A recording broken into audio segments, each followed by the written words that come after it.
Everybody, what's up? How you guys doing? Today I'm doing a voiceover get ready with me type of video, and I'm just using some new products that I found at the drugstore that I talked about in my last haul video. So in this video I just wanted to use some of my new makeup products that I just found. I hauled all about them and talked about in my last video, so if you want to see that haul I will link it down below, and if you want to see how I created this look, please keep on watching. Alright, so I already did my foundation with Revlon Colorstay in Ivory and NYX HD Concealer in Fair. Now I'm just taking a new baby lip balm. This is the shade Crystal Kiss. It's just clear. I'm using it to keep my lips moisturized and prepare them for lipstick. I just like to do this every time I do my makeup because I'm silly.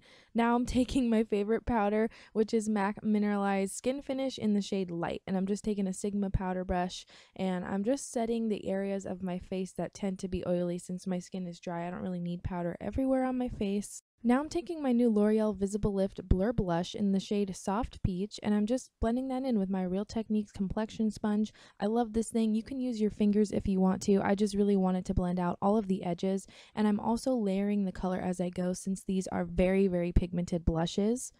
Time for the eyes. I'm taking my two new favorite color tattoos, Chocolate Suede and Creamy Beige, and I'm just blending Creamy Beige onto my lid with my finger. If you want to see a full review with all of the swatches on these new color tattoos, I will link that video down below for you.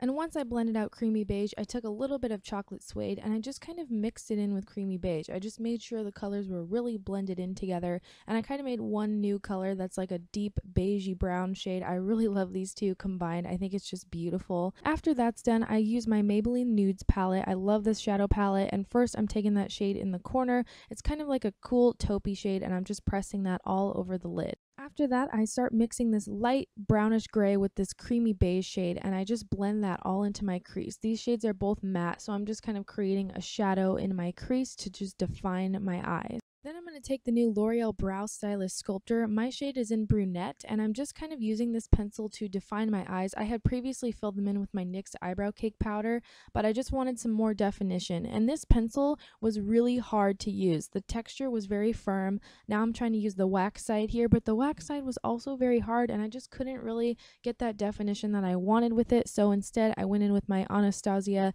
Dipbrow Pomade in the shade Ebony, and I used a small Sigma angled brush to just kind of define the underside of my brows and to kind of make that tail of the brow section, because that pencil just was not cutting it for me, and honestly it was very hard in texture. I would not recommend it to anybody just because it was very, very difficult to use.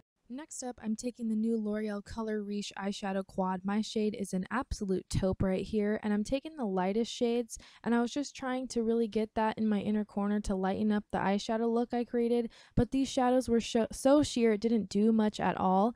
Then I tried to line my eyes with this Maybelline Master Kajal eyeliner pencil. This is kind of similar to the Physicians Formula brand of Kajal liners, except for that this new Maybelline one was very hard. Like, it was nice and black, but it didn't want to really line my eyes, and I got frustrated. So instead I went in with my Maybelline Eyestudio gel liner, which I absolutely love. So I just took that gel liner on a small angled brush from Sigma, and I just kind of lined my eye, created the tail. You know, I like cat eyeliner, so that's exactly what I did with this gel eyeliner from Maybelline, and I love it so much. I was really disappointed in the Kajal pencil. I thought it was going to be great because it just looked like it would be creamy, but it really was kind of dry, and even though it was pigmented, it was just really dry and hard to work with. Maybe I got a bad one, but I still wouldn't recommend it to you guys, as well as the L'Oreal eyeshadow quad. Those shadows had so much fallout and they weren't really pigmented at all. Now I'm going in with my brows. This is my Milani brow gel. It's just a clear brow gel, and I'm just kind of setting my brows with the gel. I love this because it has a small little brush on it. Now for lips, I'm taking my new Laura Geller Love Me Do Moisturizing Lip Crayon. This is in the shade Cranberry Glaze, and let me tell you guys, I am obsessed with this lip pencil. I have been talking about it so much ever since I bought it. I've been wearing it almost every day. I just love it so much, mainly because it really does feel like an actual lip balm. It's so creamy, really pigmented, and just very hydrating. I love it. Next, I'm topping that off with my Jane Red Lip Gloss. This is in the shade Empowered. On its own, this gloss is a little bit sheer, but just topped on a red lipstick, it's perfect. It adds that extra shininess that I love in my red lip, and that's what I like to use this for, but these Jane glosses are really nice quality. So I would definitely recommend these Jane glosses to you guys. Now I'm just going to go ahead and curl my lashes with my favorite lash curler by Revlon. I'm just prepping for my newest mascara, the Rimmel Scandaleyes Rockin' Curves Mascara. This baby has a crazy brush. Check out the wand. It has some nice curves to it. It's definitely thick and huge, but it works surprisingly well. I love the formula. It's very dry, but I don't get any flakes with it. It just lengthens and volumizes my lashes like crazy. I can't get enough of it. I'm definitely going to have to do a full review on it because it is awesome. And here I am just taking my sweet old time layering the heck out of my mascara because that's just how I roll. You know how it is. Then I take my Smashbox Soft Lights highlighter. This is in the shade Shimmer. It's a really pretty rosy kind of gold shade. It looks great on everybody. And that's it for this look. I hope you guys enjoyed it. Please let me know what you think of it in the comments. And as always, thank you so much for watching.